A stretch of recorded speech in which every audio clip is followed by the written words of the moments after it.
Prezados senhores, prezadas senhoras, apresentamos agora, no âmbito do curso de Evolução do Sistema Monetário Internacional, o quarto e último vídeo sobre o padrão ouro-câmbio, comentando o texto de Cláudio Gontijo, Economia Política do Padrão Ouro-Câmbio, 1914-1936. Nessa sessão, que é a última, falaremos sobre o boom, crash e o fim do padrão ouro-câmbio, que foi o resultado, como você está vendo aí, não é, da Grande Depressão. Isso é o que nós estamos vendo, é uma Hooverville, ou seja, uma favela, né, das muitas que surgiram durante a Grande Depressão. Muitos surgiram, inclusive, várias compostas por carros, né? As pessoas passaram a viver nos seus automóveis, as famílias, né?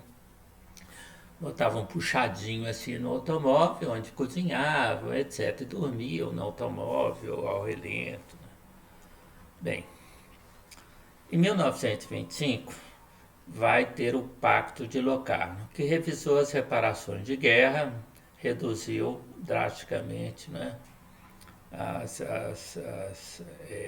as reparações da Alemanha e mais ainda, né, reviu os débitos entre os aliados, principalmente as dívidas, né, da França, da Inglaterra para com os Estados Unidos. Isso vai causar, né, ou vai resultar na retomada da confiança e a redução das tensões políticas, porque o Pacto de Locarno também foi importante do ponto de vista político.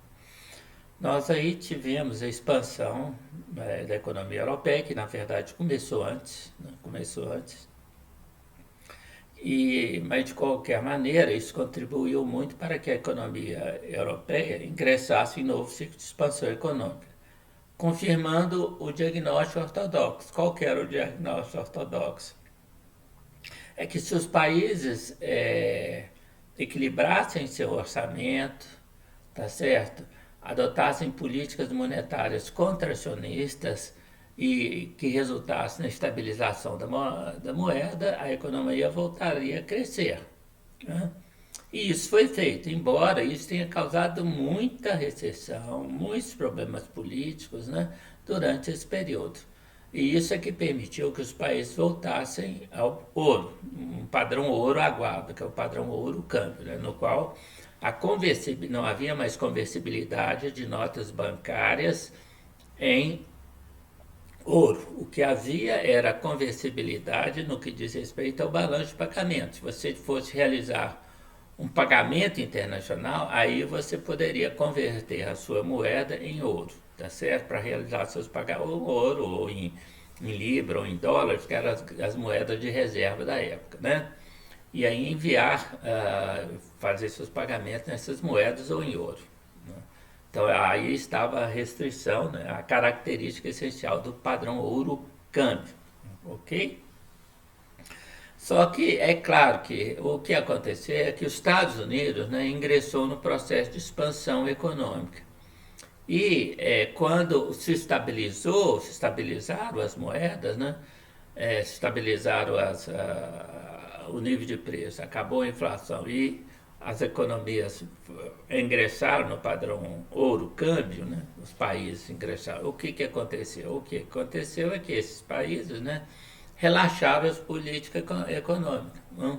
Não era preciso mais aquela política drástica, recessionista que tinha levado à valorização da moeda. Não?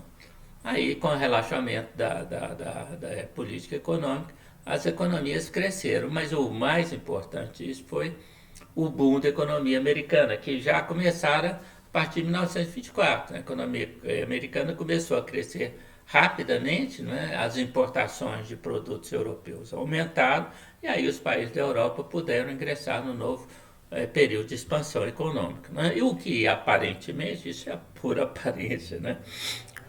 Confirmou o prognóstico ortodoxo, né?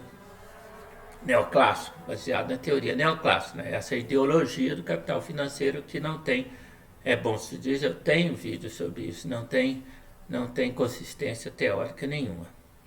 Bem, a produção industrial mundial cresceu mais do que 20% durante o período 25-29. Foi um período de grande expansão econômica, não é todo mundo feliz. Inclusive a produção da Alemanha. Né? A Alemanha entrou num ciclo de expansão graças ao plano Davis e depois ao plano Young, que nós não comentamos. Então, a produção industrial cresceu mais de 10% e o volume do comércio internacional quase 21%. Né? Mas o desemprego permaneceu bem acima do 10%, quer dizer, mostrando que a recuperação não era tão vigorosa como se comenta. Né? E aqui tem a evolução do PIB real, né? Entre 1919 e 1929. Né? Observe que o PIB do Reino Unido cresceu 1% ao ano, um crescimento medíocre. Mas aí inclui, né, a recessão que começou em 1920, está certo? Começou em 20. E as políticas que levaram ao retorno do padrão ouro em 1925, né? É preciso dizer isso, né? No caso do Reino Unido. Né? A França já cresceu 6%, a Alemanha, como nós falamos, 5,3%, a Itália 1,7%, a Holanda 4,7%, os Estados Unidos 3,5%. Esse crescimento americano de 3,5% pode-se dizer que foi reduzido. Né? Aliás, aqui esse dado não tem. Esse quadro ele tem um problema, ele não mostra qual era o nível da produção dos PIB em 1924. Né? Ele engloba um período de expansão econômica, que foi 1919, o período de contração econômica, 1920, e o período de recuperação, isso aí dos casos dos Estados Unidos, a partir de 1922, depois ele acelera a começar em 1924. Então, ele mistura todos os períodos.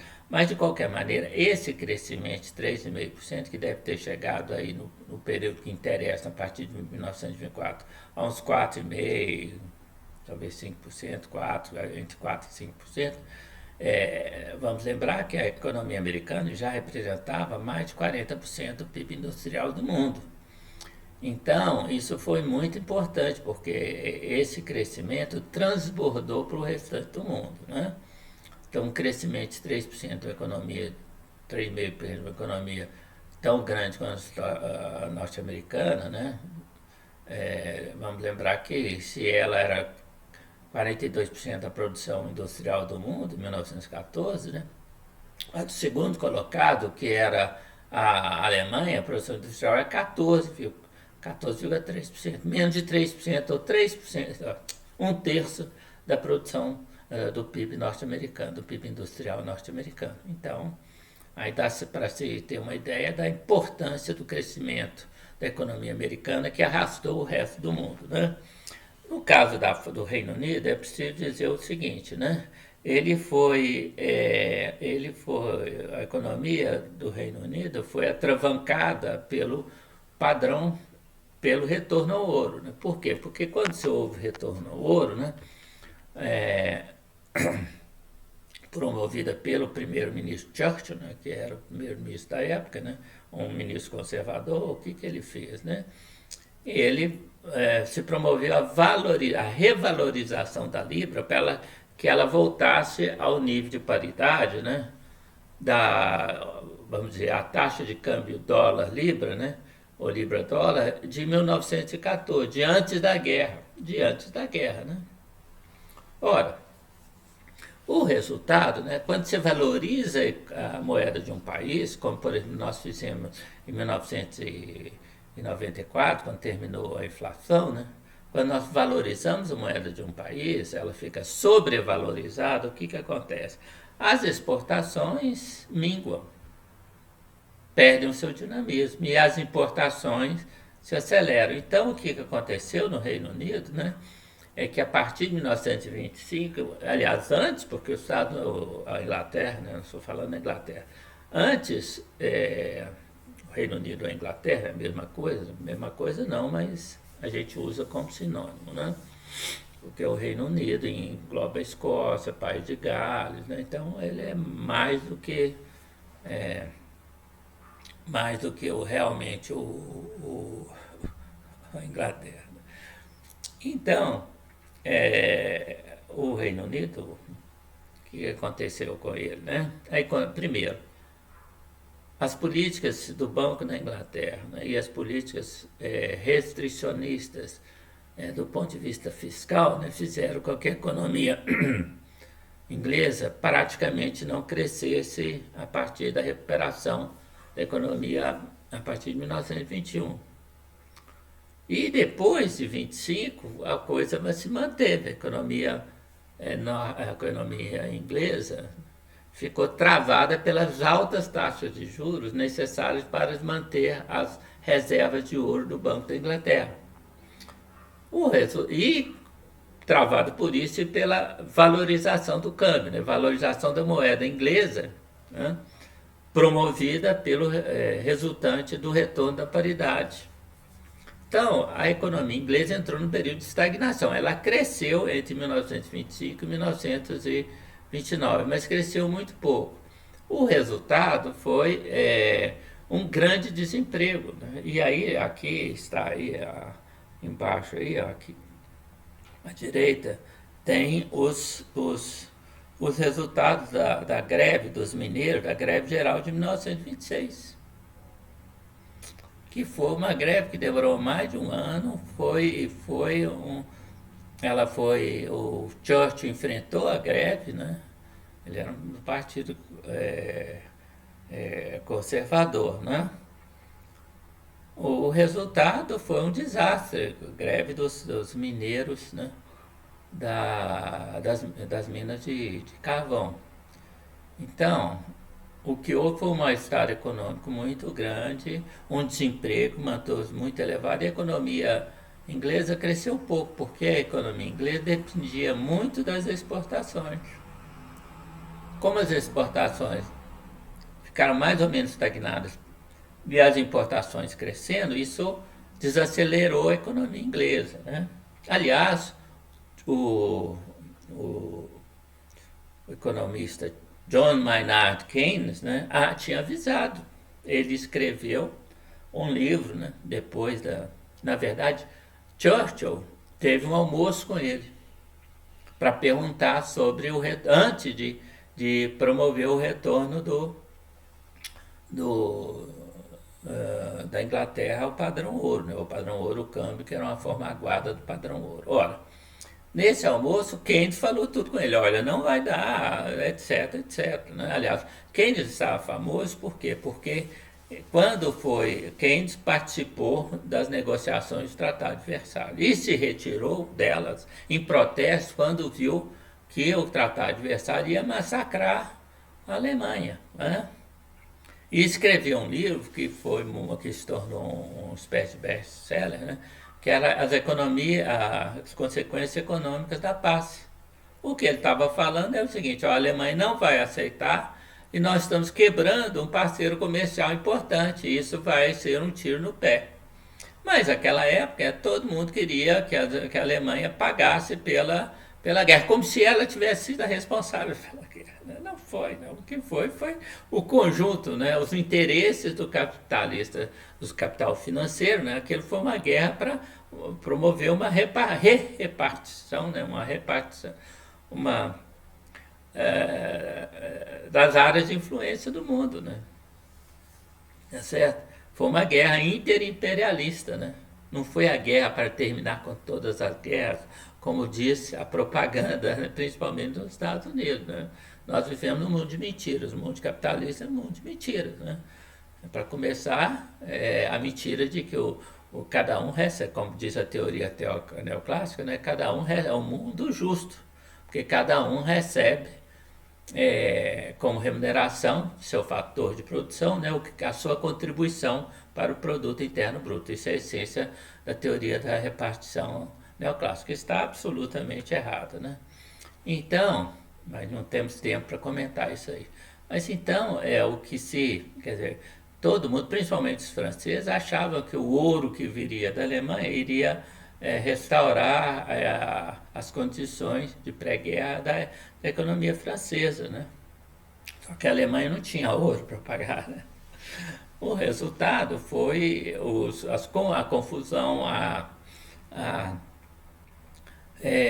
a resistência alemã, a hiperinflação alemã, o crescimento dos partidos da extrema-direita na Alemanha. Né? Isso foi tudo caldo de cultura provocado pelo trabalho de Tratado de Versalhes, né, e outras coisas. E o Tratado de Versalhes, além disso, do plano político, né, a criação dos Freikorps, dos corpos francos, cuja missão, armados pelos industriais, cuja missão era matar os comunistas, né, desorganizar suas organizações, destruir suas organizações, desfazer os seus manifestos, né? Um banho de sangue, foram promovidos vários banhos de sangue para terminar com o movimento comunista alemão que tinha inclusive chegado no poder no sul da Alemanha. Bem, mas essa conjunção, né, levou, inclusive vai ser a origem do fascismo alemão, do nazismo. Né? Então, o Churchill havia alertado, né, que o Tratado de Versalhes ia ser um desastre para a própria Inglaterra, né? Que iria sofrer com o fato do parceiro alemão estar sendo arruinado. E, quer dizer, todo mundo recebeu o livro de Churchill, né, como uma bobagem. Olha, esse cara aí está falando isso, todo mundo leu e riu do livro. Por quê? Porque os interesses financeiros, né, estavam defendendo o Acordo de Versalhes, né, dos banqueiros ingleses, né, a City. E a mesma coisa na França, né? E depois se confirmaram as previsões sombrias do Churchill. E ele aí ele já era um economista conhecido, né? Aí ele ganhou uma fama. Poxa, o cara é um profeta, ele previu o que ia acontecer. E o Churchill o Churchill não, o Keynes, né? Escreveu outro livro que foi publicado depois que a Inglaterra voltou ao padrão ouro, voltou ao ouro, que foi intitulado As Consequências Econômicas de Mr. Churchill, no qual ele falava: isso não vai dar certo, isso vai levar à recessão na Inglaterra, ao desemprego, à inquietação social, não é? Nós vamos ficar sem crescer. E tudo que ele falou aconteceu de novo, então ele ficou profeta pela segunda vez, tá certo? Bom, outro interessante aí é a Itália, né? A Itália já estava, desde 1922, né, sob o controle de Mussolini, né? Depois da marcha dos camisas negras, né, camisas pardas, dos fascistas sobre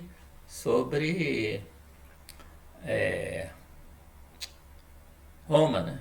O rei, né, resolveu tornar Mussolini o primeiro-ministro. E ele aí virou um ditador, né? Como primeiro-ministro ele foi acabando com as liberdades, né?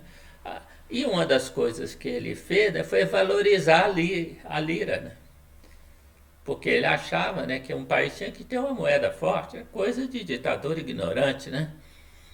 E ele fez isso, só que aí matou o crescimento econômico da Itália, né?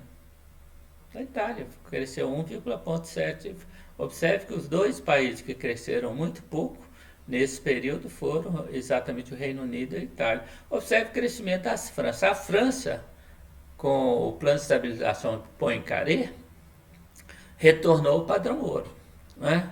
Mas numa paridade bem abaixo daquela que prevalecia antes da guerra. Ou seja, a moeda francesa foi desvalorizada, né? Foi estabilizada, mas num valor muito baixo. O mesmo aconteceu com a Alemanha, né? A Holanda eu não tenho muitas informações, né? Mas num certo sentido talvez a mesma coisa. O fato é que os dois países que valorizaram a sua moeda, ou que nós temos que ter uma moeda forte, né? Que foi o Reino Unido, por causa da influência dos banqueiros, e a Itália por causa da ignorância de Mussolini, né? E aí, na verdade, a Itália não vai se industrializar, né? Vai chegar na Segunda Guerra Mundial, entrar numa guerra sem indústria. Aí o exército italiano só deu vergonha, tá certo? Mal equipado, treinamento insuficiente, não é? equipamento tecnologicamente ultrapassado, principalmente no caso da aviação, né? Então a Itália só deu vexame na Primeira Guerra Mundial, né? Bom, bem, acontece que então nós temos a expansão econômica, né? Outubro de 1929, né? 20 de outubro, tem o crash da Bolsa de Nova York, né? Trombada, crash, porque a ideia é que você trombou, né? Crash, o barulho é isso. Os ingleses, a língua inglesa, né? Graças aos norte-americanos, tem muito palavras que, né, significa que tem, por onomatopeia, né? Retrata um sono, crash. Não sei se esse é o barulho de uma trombada, né? Não é. Mas nos gibis sempre eles escrevem crash, né? Então é o crash, a trombada da Bolsa de Nova York em outubro de 1929, né? Isso vai desembocar na Grande Depressão. Nós não vamos falar sobre isso, nós temos um vídeo especialmente sobre isso no curso de História Econômica Geral. Bem, e o PIB dos Estados Unidos, né, caiu 46% PNB. O que é PNB? Produto Nacional Bruto. Ele não é o produto interno bruto. O produto interno bruto é o total de riqueza que se gera em um ano num país, né? A preço corrente ou a preço, ou tirando a inflação, né? Aí você tirando a inflação é o que a gente usa, é o PIB, né? O crescimento do PIB, né? O nacional reflete o recebimento de renda de outros países e o envio de renda para outros países. Por exemplo, o Brasil é um país que tem muitas multinacionais. Então, há uma grande remessa de lucros das empresas multinacionais para o exterior. Então, o PNB, Produto Nacional Bruto, é muito menor do que o PIB, né? Tá certo? Nos Estados Unidos é o contrário, porque ele recebe, hoje não, ele recebe renda de outros países, né? Recebe renda de outros países. Bom, então a queda, então o PNB caiu 46%, quase a metade. Isso aí aparece o que houve quando o Yeltsin destruiu a União Soviética. O PIB russo caiu, o PIB dos países da União Soviética caiu 46% para 45%, 50%. Né? Foi o que aconteceu com o PIB dos Estados Unidos, um desastre, um hecatombe, né? O que vai levar à queda das importações, das saídas de capital. E aí a depressão torna-se mundial, porque os Estados Unidos era um grande importador dos produtos do resto do mundo, né? Inclusive do Brasil, né? Ele importava muito café. As importações de café do Brasil caíram 1/3, né? E também, né, caiu o preço dos produtos, preço do café, os preços dos produtos que os Estados Unidos importavam. Então isso foi um desastre para a economia brasileira, né? Foi um desastre abençoado, porque aí nós iniciamos o processo de substituição de importações que vai nos transformar na maior economia do terceiro mundo, né? No início da década de 80. Só que aí veio a década perdida e depois vieram os neoliberais que torpedearam o desenvolvimento brasileiro, né? E agora estão julgando com as contra-reformas, não são reformas, contra-reformas do senhor Paulo Guedes, estão julgando a pá de cal sobre o desenvolvimento brasileiro, né? Bem, então, e outra coisa, os Estados Unidos emprestavam dinheiro para o mundo todo, né? E aí, as saídas de capital, né, cessam. Então, países que utilizavam muitos empréstimos americanos, por exemplo, o Brasil, né? O Brasil tomou muito dinheiro emprestado no mercado internacional, tanto no mercado londrino como no mercado de Nova York, né, durante a década de 20, né, inclusive com os planos de estabilização do café, né, os planos de valorização do café. Ora, isso acabou. E não, isso acabou e o Brasil estava endividado, né, com a Inglaterra, com os Estados Unidos, tinha que pagar. Então isso, na verdade, resultou na moratória. O Brasil parou de pagar, né, sua dívida externa no período. Mas isso, então esse problema que nós tivemos foi um problema que aconteceu no mundo inteiro, né? Tá certo? A depressão vai tornar-se mundial. Aqui em cima, né, está o que aconteceu, né, com o valor do comércio internacional. Observe que esses, esse gráfico aqui, né, é um gráfico de mês a mês o que vai acontecer, né? Observe que esse em preto, essa linha em preto, era o que aconteceu em 1900 e quer dizer, aqui está janeiro, fevereiro, março, abril de 1939, né? 29. Aí depois, né, passa para essa linha azul, que é 1930. Percebe que está caindo, reduzindo. Depois, essa linha aqui já é 1931. Depois essa linha foi para esse vermelho mais forte aqui, 1932. Depois esse azul aqui, 1933. Ou seja, foi um encolhimento brutal do comércio internacional. E os países que exportavam, né, foram duramente afetados por isso, como o caso do Brasil. Né? E aqui está o comportamento do PIB industrial. Né? Tá certo? Não, índice de produção industrial, né? O PIB é índice de produção, né? Observe que esse período aqui, ó,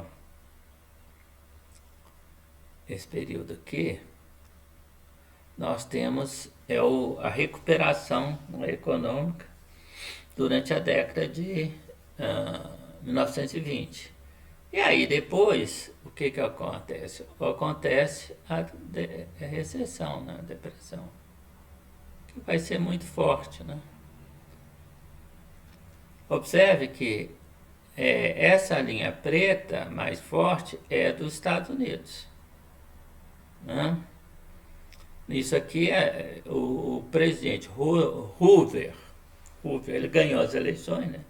Dizendo que se o Partido Republicano não fosse eleito, haveria uma grande depressão. Na verdade, a grande depressão ocorreu durante a sua presidência, a presidência do Partido Republicano, correto? Isso é ótimo, política é muito bom, né?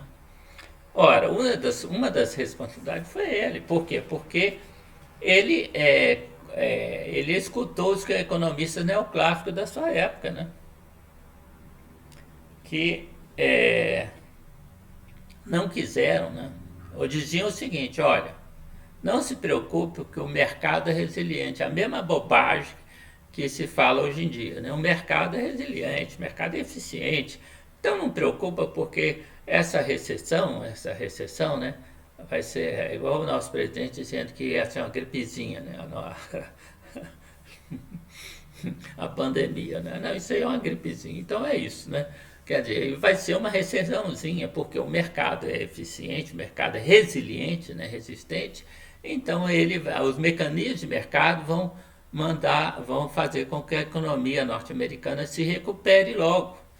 Ah, não, vai acontecer no mês que vem, daqui a 2 meses. Então, só que o tempo foi passando, né? E foi muito engraçado, né? Teve uma associação dos economistas, né? Que foi falando isso o tempo todo. Foi falando isso tudo até fechar, porque ela foi perdendo. Os associados foram saindo da associação, né? Porque ela não, mostrando a sua falta de credibilidade. Daqui a pouco ela fechou. Então, os maiores economistas, Irving Fisher, que era o grande economista da época, né, foi falando essa bobagem. Daqui a pouco ele era o mais famoso, virou um dos menos famosos. Ninguém queria saber mais de Irving Fisher. Né? Então, observe, é aquilo, né? O PIB caiu 46%, o PIB industrial caiu pela metade, mais ou menos. Né? É o que está mostrando aqui. Depois vem a recuperação do Roosevelt. E aí observe que interessante, né, que é isso. Que queda foi essa aqui durante o governo Roosevelt? Ah, isso aí foi a chamada recessão do Hoover. Porque o Hoover, em 1937, né, Ele achou que a recessão já tinha dado, a recessão não, a economia americana já estava num processo autossustentado de crescimento, não precisava mais das políticas econômicas. E resolveu equilibrar o orçamento, é essa bobagem, né, que a Rede Globo fala, que os economistas dos banqueiros falam, não, tem que equilibrar o orçamento, tem que gerar superávit primário. Ele foi fazer essa bobagem e julgou a economia na recessão, só que ele aprendeu, né? Aí ele, quando viu o que aconteceu no ano seguinte, né, passou a reativar as políticas do New Deal. E depois vai surgir, né, o rearmamento com o aumento das tensões internacionais depois do início da Guerra Mundial, da Segunda Guerra Mundial, em 1º de setembro de 1939, aí a política americana passa a ser de rearmamento, então a economia americana passa a se recuperar. Mas observe o que aconteceu com a Inglaterra. A Inglaterra, né? A Inglaterra é essa linha. Opa.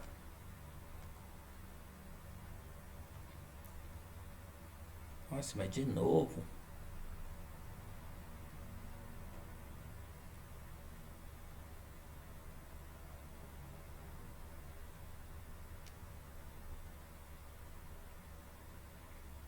A Inglaterra, né? Essa linha fina aí, tá certo? Observe que ela é um dos primeiros países a se recuperar. Por quê? E a recessão, a queda da produção industrial foi pequena aí na Inglaterra. Ué, o que aconteceu? Foi por causa da Inglaterra, né? Saiu do padrão ouro-câmbio no dia 21 de setembro de 1931. Porque nós vamos falar mais sobre isso, houve um ataque especulativo contra a Libra, e o Banco da Inglaterra ficou perdendo reserva. Quando ele viu que ia ficar sem reserva, a Inglaterra saiu do padrão ouro-câmbio, deixou a Libra flutuar. Então logo ela vai se desvalorizar, tá certo? O dólar vai aumentar muito em relação à Libra, o que vai favorecer as exportações inglesas e conter as importações. Além disso, ela vai abandonar um dos responsáveis pela sua relativo crescimento econômico inferior depois de 1870, né? Que foi depois de 1843, na verdade, que foi o livre comércio. Ela passa a adotar protecionismo. Então isso vai favorecer a recuperação da economia inglesa, não é? Bem, mas o mais impressionante, né, é a Alemanha. A Alemanha é essa linha pontilhada aí, ó. Observe que o PIB da Alemanha cai radicalmente, porque a Alemanha, né, vai implementar as políticas tradicionais de controle do orçamento, de equilíbrio do orçamento. Olha, primeiro, a Alemanha vai sofrer muito, porque as exportações alemãs vão desabar. E segundo lugar, ela recebia capital dos Estados Unidos, investimento dos Estados Unidos. Isso acabou, né? Terceiro lugar, né? Ela começa a implementar políticas de equilíbrio orçamentário. E aí, quanto mais o governo corta o gasto público, mais cai o PIB, né? Então ela vai entrar numa profunda depressão, como os Estados Unidos, né? O que vai favorecer extraordinariamente, né, o Partido Nacional Socialista, né? Ele vai crescer muito, né? O Partido Comunista também vai crescer, né? Mas aí na verdade, apesar da repressão, né? Apesar dos copos francos, né? Os que viraram as SS, né? Tropas de assalto, que eram chegaram a 3 milhões de homens, né? Armados e treinados e mantidos com dinheiro dos grandes empresários que não queriam os comunistas, né? Então deram dinheiro para essa turma, né?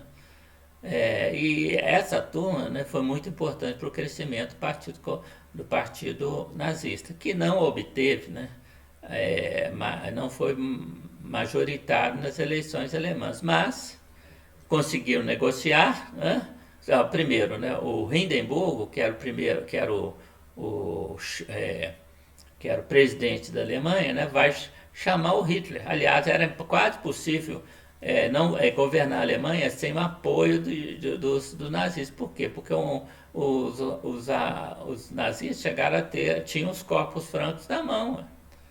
Então eles interviam, faziam confusão, etc. E o Hindenburg chamou o Hitler para ser o chanceler da Alemanha. E quando o Hindenburg morreu, né, o Hitler se transformou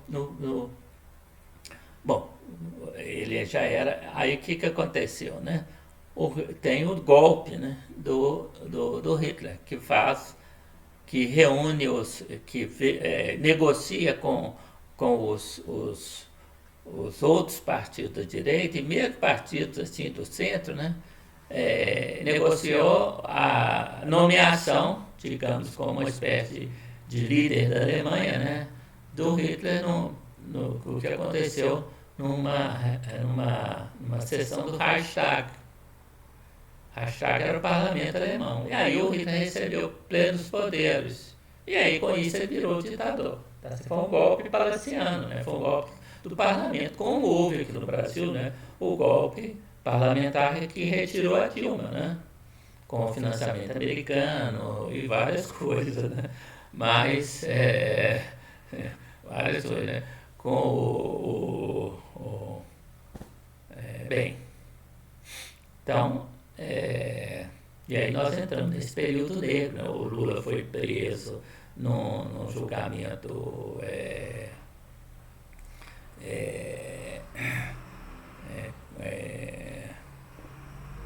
falsificado, né?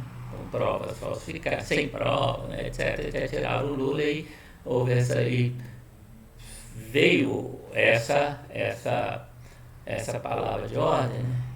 Que era mentira, como o Hitler. O Hitler, qual que era o que ele dizia? Ele dizia que a recessão alemã, que os problemas alemães eram resultado dos comunistas e dos judeus, mas principalmente dos comunistas, né? A Alemanha estava mal por causa dos comunistas que tinham dado uma facada nas costas durante a Primeira Guerra Mundial. Porque a Alemanha estava ganhando a guerra, aí os comunistas se rebelaram e isso representou uma facada nas costas e a Alemanha perdeu a guerra, né? Então e as políticas, tudo era culpa dos comunistas, né? Como no Brasil, né, tudo virou culpa do PT, né? Do PT. Tá certo? Quer dizer, a situação ruim do Brasil, que não era tão... Foi ruim, né? Depois que a presidente Dilma resolveu implementar o programa econômico do Tancredo Neves, né, para satisfazer a classe média, né, que ficou revoltada pelo fato de ter do Tancredo Neves, do Aécio Neves, né, não ter sido eleito, certo? Então, a partir dali, né, quer dizer, com a contração econômica, que foi o caldo de cultura que permitiu o golpe, né? A mesma coisa aqui, né? Foi a recessão que favoreceu o crescimento do nazismo, e aí houve um golpe, como no Brasil houve também, né? Baseado numa fake news, né? Que a culpa dos problemas do Brasil era do PT. Isso aí não tem objetividade nenhuma. Mas então é isso que aconteceu, tá certo? Bom, ora, as políticas deflacionistas de equilíbrio orçamentário agravam a crise, é o que nós falamos, né? E você vai assistir uma série de ataques especulativos contra os países deficitários, países que tinham balanço de pagamento deficitários, né? Que levam ao pânico financeiro. A Inglaterra abandonou o ouro, nós já falamos em 21, né, de setembro de 1921. 25 países vão desvalorizar suas moedas, ou seja, as paridades em relação ao ouro foram todas por beleléu, né? Há uma fuga para o ouro, né? Com a redução das reservas do Federal Reserve, que é o Banco Central Americano, né? Os Estados Unidos desvalorizaram, então, o dólar em 59%, é uma desvalorização colossal, né? Em abril de 1933, foi o que o Roosevelt chegou no poder, né? a primeira coisa que ele fez foi desvalorizar o dólar. Ele também criou uma lei bancária, né, permitindo a emissão de moeda sem laço, né, sem ter nada a ver com ouro. Isso foi importante porque o Federal Reserve com o dinheiro, imprimindo dinheiro, vai intervir nos bancos, tá certo? E acabar com a crise bancária. E os Estados Unidos vai implementar uma política de déficit público, aumentando os gastos públicos, e aí vai retirar a economia da recessão. Simplesmente assim, né? E vão suprimir a conversibilidade do dólar, né, em 30 de janeiro de 1934. Bem,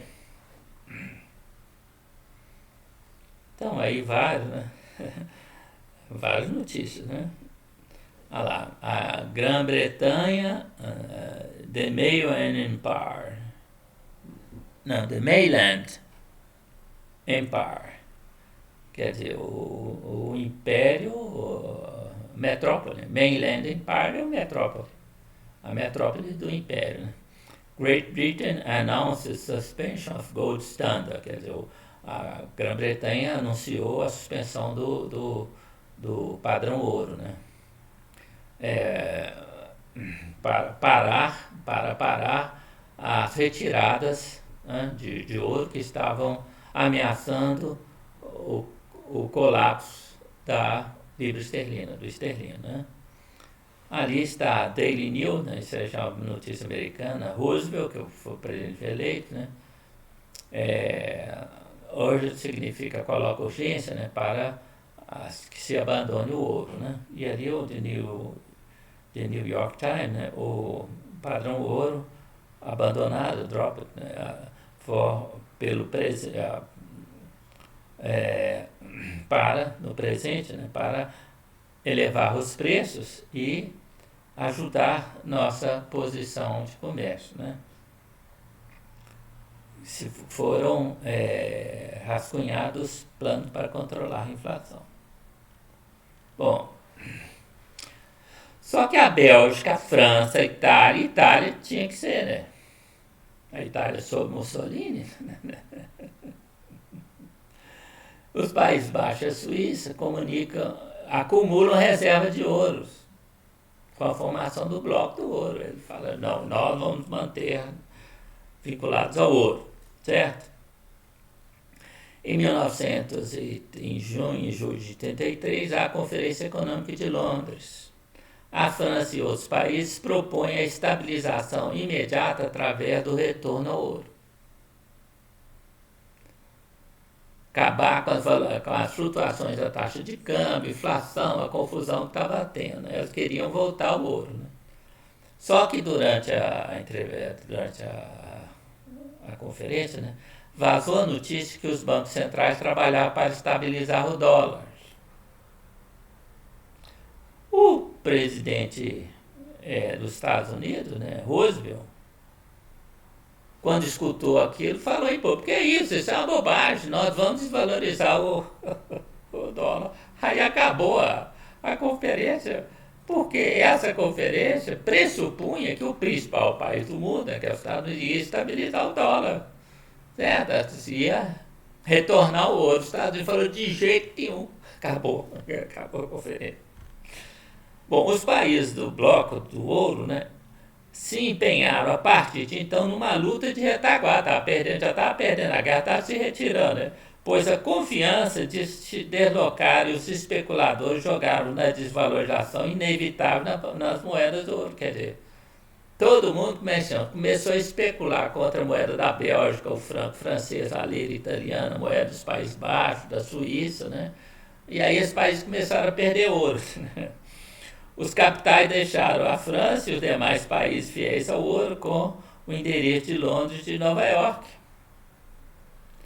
Um após outros países do bloco abandonaram o ouro, né? Ora, isso vai ter, inclusive, uma influência muito grande na Segunda Guerra Mundial. Por quê? Porque a Itália, né? A Itália, coitadinha, aqui está faltando colocar, um país que também ficou no ouro durante muito tempo, que foi a Polônia. Mas a Itália, né? A Itália do Mussolini, né?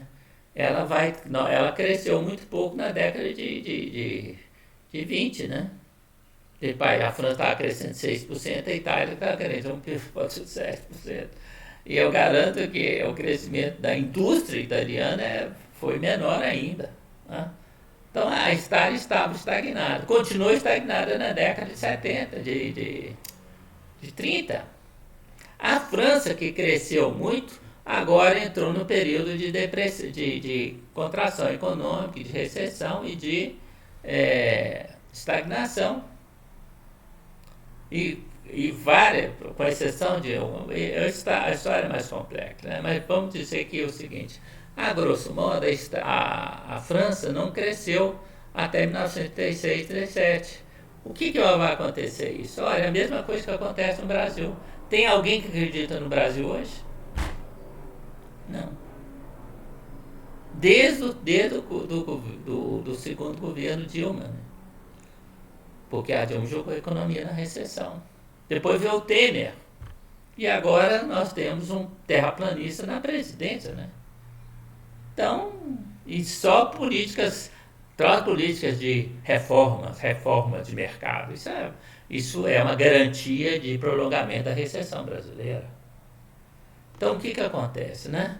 Quando o país não cresce economicamente, quando ele entra na recessão, né, isso deprime não só a economia, mas deprime a mente das pessoas. As pessoas passam, o amor próprio das pessoas, né, vai para o ralo.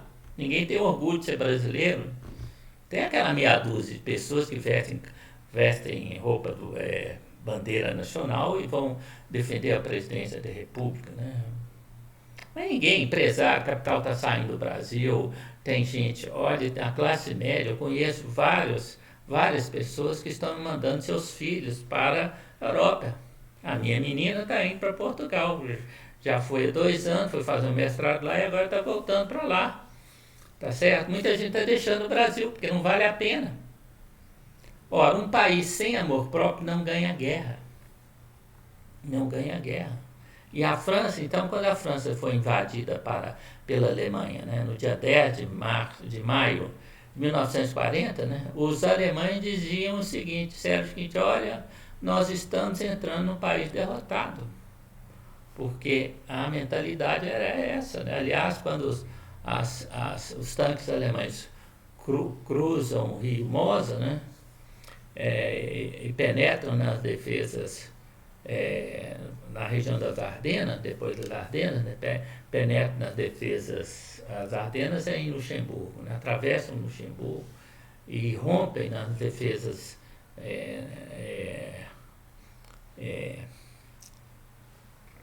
francesas. Os soldados franceses saíram correndo por quê? Porque escutaram os barulhos dos tanques alemães.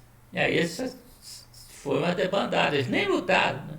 Só que esse barulho dos tanques não eram tanques alemães, eram tanques franceses que tinham sido enviados para dar suporte à defesa francesa, porque sabia que os alemães estavam penetrando naquele lugar. Então eles fugiram dos próprios tanques. E aí houve a brecha na linha alemã, as divisões Panzer, os tanques alemães entraram e chegaram no Canal da Mancha. É isso. O país já estava derrotado por causa das políticas econômicas contracionistas, resultantes do apego ao ouro, tá certo? Do apego à valorização da moeda, né? Bem, então, em 1936, né, 25 de novembro, tem o acordo tripartite. Já tem 36, né? As políticas de recuperação da Inglaterra, da Alemanha e da França, dos Estados Unidos estão resultando na recuperação econômica, né? E aí a França, Estados Unidos e Inglaterra, né, tendem a restabelecer a conversibilidade, novamente restrita aos bancos centrais, de suas moedas, né? Conversibilidade em ouro, né? E entre si, né? A taxas fixas. Só que vai ser inviabilizado pela desvalorização do franco em outubro, porque o franco sofreu um ataque especulativo, então não deu certo, né? Vai se espalhar o bilateralismo. O que é o bilateralismo, né? entre os países da Commonwealth, a Alemanha e seus parceiros comerciais, principalmente o Brasil também, vários. O bilateralismo é o comércio entre dois países, 2 a 2. Então, o que você faz? Vamos falar, por exemplo, né, nas relações que se estabeleceram entre o Brasil e a Alemanha durante esse período. Né? A Alemanha estava importando, né, cacau, como é que chama aquilo?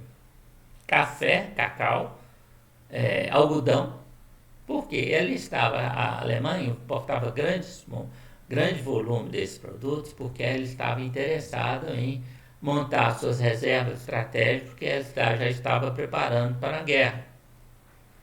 Então ele precisava de café, né? Café é uma coisa importante, né? Muito importante para o soldado tomar café de manhã, né?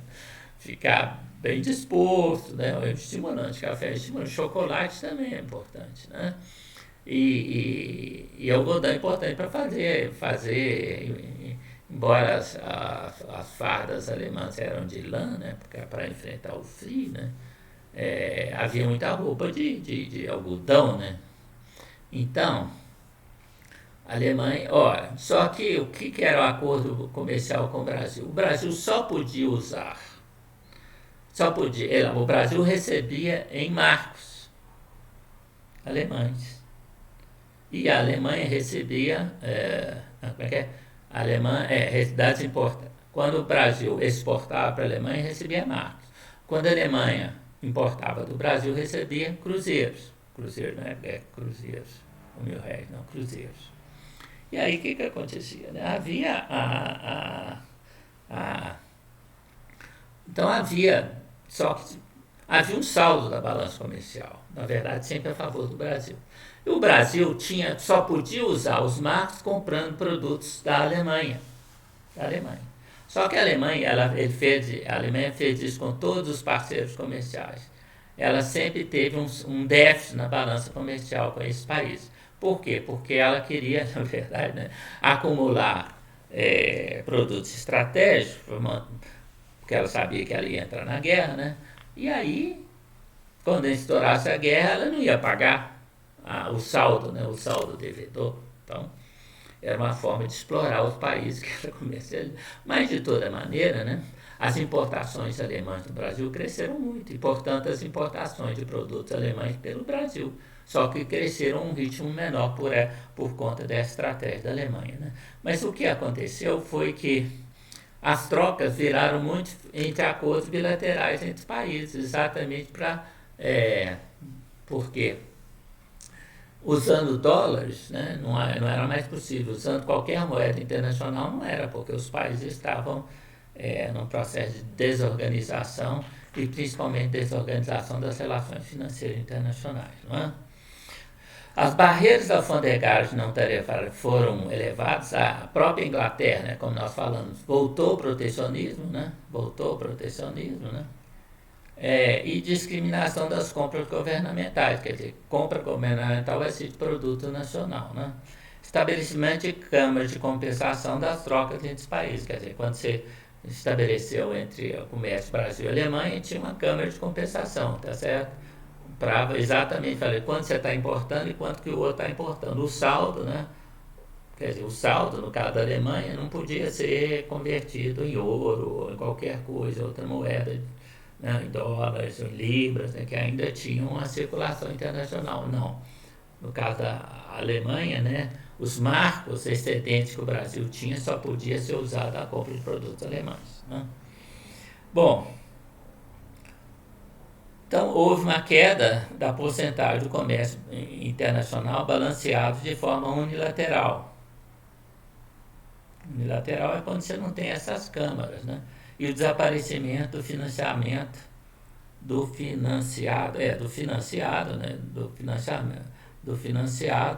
comércio financiado através do movimento de capital.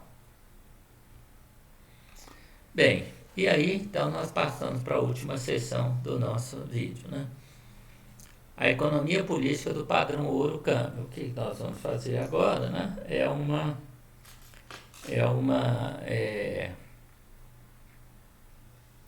é uma apresentação das conclusões do nosso estudo.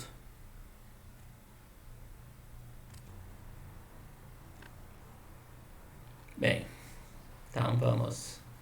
Se o ciclo expansivo da segunda metade, né, da década de que está repetido, da década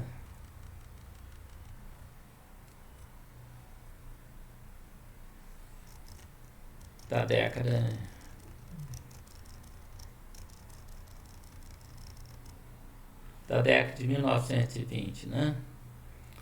Pareceu confirmar as expectativas de quem, né?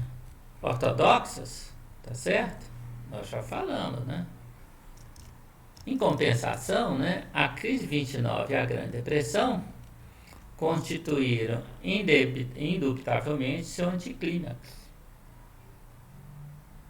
Mostraram que a teoria neoclássica, né, que era a ortodoxia da época, está completamente errada. Os mercados não são resilientes, certo? Desprestígio dos economistas neoclássicos e das políticas liberais em favor do intervencionismo estatal e o surgimento do keynesianismo, né? Keynes escreveu o seu livro em 1936, né? E aí se tornou um best-seller e todo mundo passou a ser keynesiano, né? Embora, né, as políticas de Adolf Hitler, né, e do presidente Roosevelt, né, presidente americano, né, não foram executadas sem qualquer base teórica, né.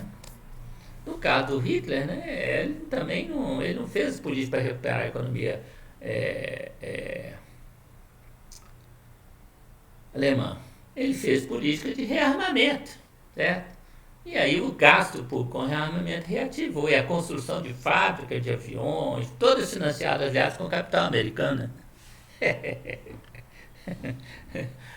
Apesar da redução da época ter pouco investimento externo por parte dos Estados Unidos, né?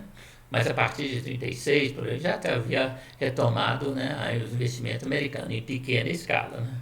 Mas foram financiados com capital americano, né? Não só, mas em grande parte, né? E aí, né, o Hitler queria se rearmar, mas a política de rearmamento vai levar a que a Alemanha se recupere, como nós mostramos ali, né? E o Hitler, que o partido nazista chegou ao poder com menos, né, com um partido minoritário, logo vai ser, todo mundo vai virar nazista, todo mundo vai adorar o Hitler, porque está todo mundo com dinheiro no bolso, né, com emprego, tá certo? Todavia, a retomada da hegemonia do capital financeiro na década de 1970 e 1980, puxa, nós demos um salto, né? E a recuperação do prestígio neoclássico, com isso, né, as lições da década de 20 da Grande Depressão são esquecidas, né? Esquecidas, como se não tivesse existido. Joga o lixo que você bota debaixo do tapete, tá certo? Se esqueceu essas lições, né? A política econômica passaria uma vez mais a ser moldada por princípios similares ao que a condicionaram durante o padrão Ouro-Campos. Nós temos os grandes reacionários e responsáveis por essa, que é o Margaret Thatcher e o presidente Reagan. Está faltando o Helmut Kohl da Alemanha, né? Lições do padrão Ouro-Campos. As recessões de início da década de 20, dos anos 20, né, dos 20 anos, dos anos 20 foram causadas em grande parte, aqui está errado, né, dos anos 20, foram causados em grande parte pelas políticas de estabilização e retorno ao ouro. Em grande parte, a diferença de desempenho econômico dos países após a estabilização se explicam pelos esforço encetado para restabelecer a paridade pré-guerra. Isso é o caso, né, principalmente o caso da Inglaterra, né? E também pelo atraso e avanço da taxa de câmbio no momento de restabelecimento. Foi o caso, por exemplo, da França, né? A França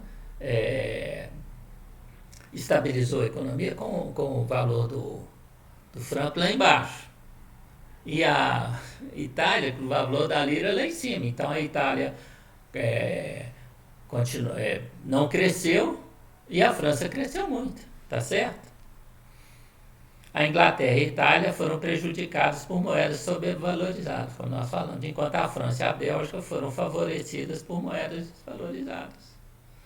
Contrariando a tese da neutralidade da moeda, as políticas monetárias expansionistas ou contracionistas tiveram sensíveis impactos reais. Moeda não é. Nós já vimos isso lá no padrão ouro, né? Moeda não é. Moeda é crédito, né? Moeda bancária é crédito. Se você tem uma expansão da oferta de moedas, na verdade você está expandindo o crédito. E aí, né, o que acontece? A taxa de juros cai, aumenta os prazos, e aí as vendas aumenta as vendas, aumenta o PIB, puxa a vida. Né? Desculpe, quase que eu falei uma bobagem aqui. Puxa a vida. Né? Não parece ter havido um aumento da rigidez do salário no período que explica os elevados níveis de emprego. Eles vão dizer não, é porque tem os sindicatos, os salários não estão flexíveis, etc, etc. Isso é conversa fiada. As recessões de início da década de 20 foram causadas pelas políticas de estabilização, já falamos, né?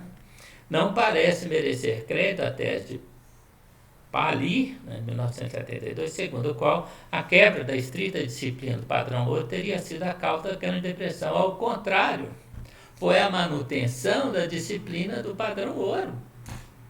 Tá certo? Os países que ficaram colados no ouro, né, entraram em recessão, não recuperaram. Os países que saíram mais cedo deslancharam, tá certo? A tese que a depressão foi causada pela política monetária do FED, isso é a tese, né, do Milton Friedman e dos terraplanistas da escola, né, de Viena, tá certo? Eles, como Rothbard, né, que é um do Instituto, como é que chama aquele instituto? Mises, né? Está totalmente enganada, né? Esquece as diferentes moedas e créditos, não sabe a diferença disso, não sabe o que acontece a crise, né? E que a política do FED tornou-se contracionária em princípio de 1928. Quer dizer, a política do FED, já em 1908, ela vai ser contracionista. Exatamente para reduzir a expansão da oferta de moeda e a especulação na Bolsa de Valores. Não adiantou nada, né? Veio a crash em 1929. Né? E depois os bancos quebraram, não foi porque o Milton Friedman já o FED reduziu a oferta de moeda. Não, a oferta de moeda caiu porque os bancos quebraram. O Banco Central, o FED fez a Grande Depressão. Mentira! O Banco Central precisava intervir. Para intervir tinha que sair do padrão ouro. Né? E isso só foi feito do Roosevelt, através da política do Roosevelt. Né? A aderência ao padrão ouro-câmbio muito contribuiu para o aprofundamento e prolongamento da depressão, principalmente nos países do bloco do ouro. Né? Tá certo? Na Itália, na França, tá certo? Então, esses países, né, vai se prolongar a recessão, a depressão nesses países. Enquanto os países que abandonaram, a Inglaterra foi o primeiro, saiu na frente, né? O abandono do ouro favoreceu a recuperação econômica do Reino Unido, nós já falamos, da Alemanha e dos Estados Unidos, enquanto o apego ao mesmo contribuiu para o seu retardo nos países do bloco do ouro, que eu acabei de falar, né? A ortodoxia da política econômica muito contribuiu para o aprofundamento da recessão. Claro, você vai equilibrar o orçamento, você corta o gasto público e aumenta a taxa de juros. O que acontece? Aumenta a recessão. Aí cai a arrecadação tributária. Aí o déficit público renasce. Aí você corta de novo o gasto público. E aí você vai indo para o buraco, né? Tá certo? Bom, referências, tem uma série de referências, vocês podem olhar aí, né? Mas o mais importante mesmo, né? Estudo, essas referências são referências, inclusive, do meu texto sobre o assunto, tá certo? Hã? Que é um paper apresentado, né, no encontro da ANPEC, da Associação Nacional de Pós-Graduação em Economia, né, em 2016, ok? Mas tem uma série, tem o Archengrin, tem com livro, o próprio relatório, né, o Cruzet, Cooper, o texto do Bromfield, né, o Enzik, History of Foreign Exchange, né, tem a Liga das Nações, o Kindelberg, o Mazzucchellis, que tem um livro, né, esse Mazzucchellis tem um livro só sobre esse período, né, que é os anos de Schongel. É um texto que nós recomendamos também. Né. Tem o Niveau, que tem um livro dele, História Econômica, é espetacular, né? E nós usamos o Rothbard aí, né, sobre a Grande Depressão, que é uma visão inteiramente distorcida, né? Os óculos que ele usa, em vez de ajudar, é o óculos que tem catarata. Você coloca aí que você vê tudo embaçado mesmo, né? Então, com isso, nós encerramos a nossa série de vídeos sobre o padrão ouro-câmbio e agradecendo a paciência de todos.